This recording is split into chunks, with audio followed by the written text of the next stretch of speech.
Hello everyone. The world of UFO news decided to be a bit more quiet for a moment, so I thought I could take the opportunity and talk a little about my own personal bests of in the field, so to say.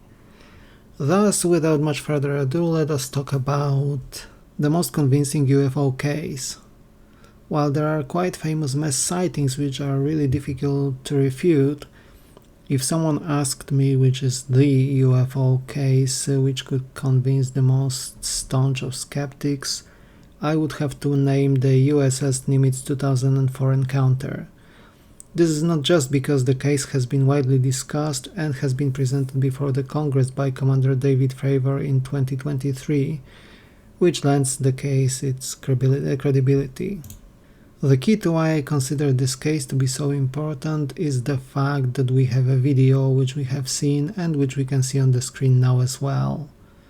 We had the data from the radar of the USS Nimitz strike group, which has been sadly taken away from the crew of the ships, but the objects were clearly observed there as confirmed by numerous radio operators. Now let's think about it. We had the absolute top of the top pilots in the air. People with that skill and experience cannot simply mistake a balloon or a helicopter for something like the tic-tac object observed there.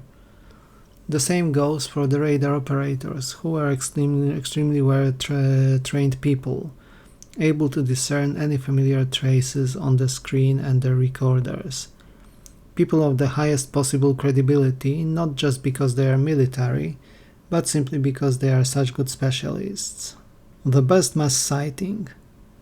There are a few of those, but in my opinion this is a joint first place.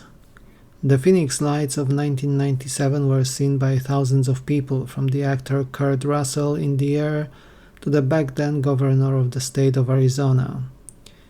People flying at the time in the air saw those lights, as did the people on the ground. And the lights were observed not just in Phoenix itself, but in the surrounding areas as well, with what seems to be a trajectory going over and through the skies of Arizona. An attempt at obfuscation and belittling the event, treating it as something else, was also a telltale. Then we have the aerial school incident of 1994 in Zimbabwe.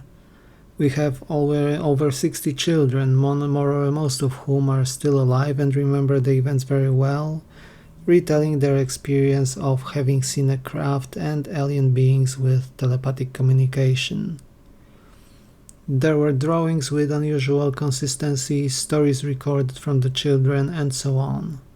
Teachers who believed their pupils.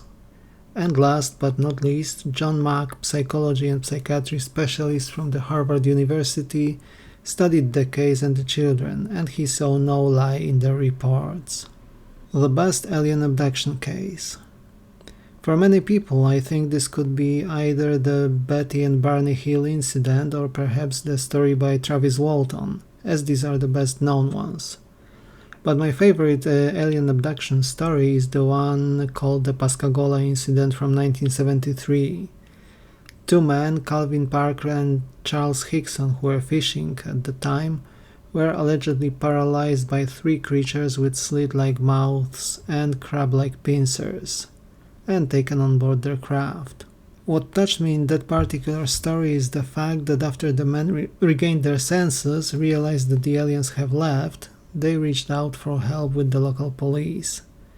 When interrogated, they were purposefully left alone for a while and recorded on a tape recorder, with the result being them talking in panicked voices, convinced that they will be taken for having gone insane and dismissed as hoaxers or time wasters. They could have no idea that they were being recorded at the time and had no motive or incentive to go to the police with such a story without endangering at least their reputation. The best UFO photo video. I have seen some strange sightings recorded and photographed, and there are objects seen in the skies which cannot be easily explained. At this point in time, I think that the general consensus is that the Calvine photo taken in Scotland in the year 1990 may be the best one. But the one which stayed with me more than most is the photo taken in Costa Rica by a photographer taking photos for a survey for the country's government. The photo was taken mid-air in 1971 in black and white, and it presents a disc-shaped flying object clear as day. It was taken near Lake Code at an altitude of 10,000 feet or just over 3 kilometers above the ground. Favorite alleged alien species. Most people, when asked about aliens, would probably mention the Greys or the older green-skinned variation. I have been recently intrigued by the reports of the so-called Nordic aliens, as there are mixed reports of those alleged beings being good and evil-oriented. But the one that topped my personal ranking are the mantis or the mantid aliens. Despite their reported bizarre visage, the tales of them being extremely advanced, often kind, and likely spiritual beings, combined with the fact that both alien abduction experiencers and DMT users who meet them often say that they are caretakers of reality or perhaps even engineers of it, makes this particular race very compelling to me. Theories of origin. I admit that I am mostly a typical nuts and bolts person. We can study, measure, and analyze material objects and data generated by them. And yet, the one theory of origin which I find the most interesting and having the farthest reaching consequences would be the interdimensional hypothesis, according to which both the craft and the beings observed around the Earth come from parts of reality which are not normally accessible to us, extra dimension and possibly even parallel universes. This would make them stranger than we would even suppose, possibly even three-dimensional shadows of higher dimensional beings. Whoever could have mastered such capacity would be a lowercase deity in my book. So, in this more casual episode, I thought I could share some of my personal insights related to UFOs, UAPs, and non-human intelligence. What are your favorites, dear viewers? Let me know in the comment section down below. Stay tuned for either news from the world of UFOs or perhaps another better or less known cases from the past. Thank you very much for watching, like and subscribe if you enjoyed the content, and I will see you soon in another video. Take care.